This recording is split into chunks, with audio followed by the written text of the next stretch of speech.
اگر تو 10 برس بھی بے روزگار رہے اور تیرے پاس کھانے کو کچھ نہ ہو تو بھی تو علم سے منہ نہ موڑ۔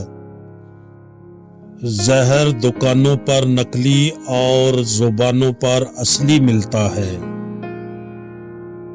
جو حد سے زیادہ پیار کرتا ہے وہ حد سے زیادہ نفرت بھی کر سکتا ہے، کیونکہ شیشہ جب ٹوٹتا ہے تو خطرناک خنجر بن جاتا ہے۔ زیادہ کی ہوس حاصل شدہ کا لطف نہیں لینے دیتی۔ انسان کی عقل صرف اتنی ہے کہ جب اسے جانور کہا جائے تو وہ ناراض ہو جاتا ہے اور جب اسے شیر کہا جائے تو وہ خوش ہو جاتا ہے۔ بہترین وقت وہ ہے جس میں بدترین لوگ سامنے آ جائے۔ پتھر میں ایک نقص ہے کہ وہ کبھی پگھلتا نہیں ہے۔ پتھر میں ایک خوبی ہے کہ وہ کبھی بدلتا نہیں۔ خوش فہمیوں کے سلسلے اتنے دراز ہیں کہ ہر اینٹ سمجھتی ہے کہ دیوار مجھ سے ہے۔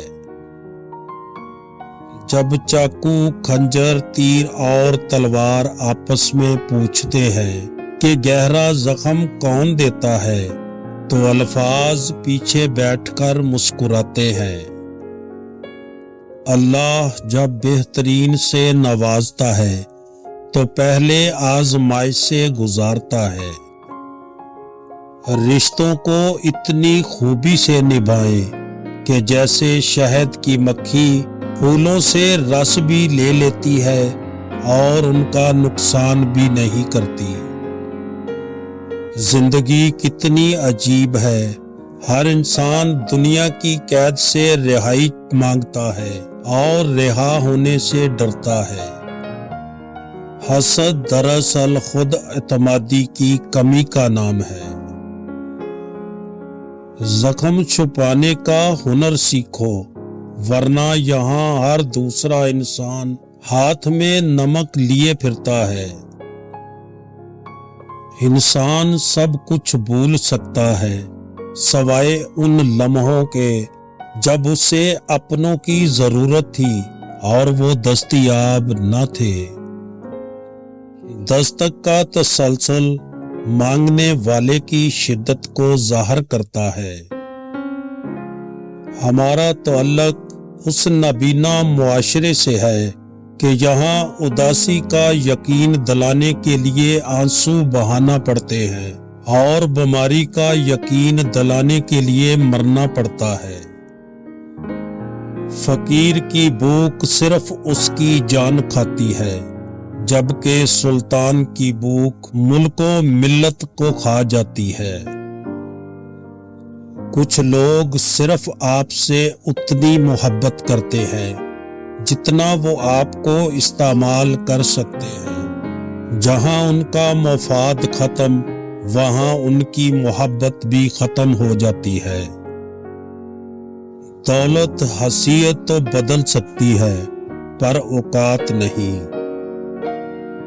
کسی ناقدر شخص سے محبت کرنا ایسے ہے جیسے آپ سونے کے پیالے میں آب حیات پیش کریں اور وہ اسے اپنے ہونٹوں سے لگانے کی بجائے اپنے پیر دھو لیں۔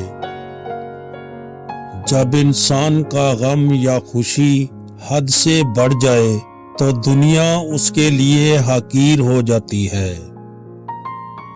بغیر نقشے کے پرندے بھی اپنے مقام تک پہنچ جاتے ہیں، لیکن ایک انسان ہے جو دل سے دل تک پہنچنے میں ناکام رہتا ہے۔ رشتوں کو جوڑے رکھنے کے لیے کبھی گنگا، بہرا اور اندھا ہونا پڑتا ہے۔ تیرے وجود کی بنیاد تیرا باپ ہے، اگر وہ نہ ہوتا تو بھی نہ ہوتا۔ تو جان لو تمہارے اندر جو بھی اچھائی ہے، اس نعمت کی بنیاد تمہارا باپ ہے۔ انسان سے محبت وہی کر سکتا ہے